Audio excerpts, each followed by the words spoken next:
السلام عليكم ورحمة الله تعالى وبركاته.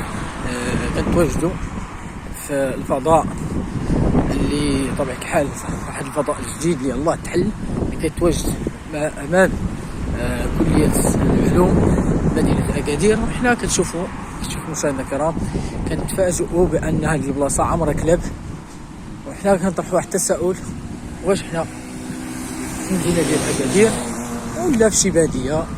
الله اعلم. هذا الشيء صراحه هذا الشيء يثير اكثر من علامه الاستفهام حول هذه الجماعه هذه اللي كتبقى صراحه الحكومه.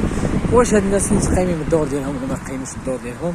صراحه اشكالات ثم اشكالات كثيره. انتم تشوفوا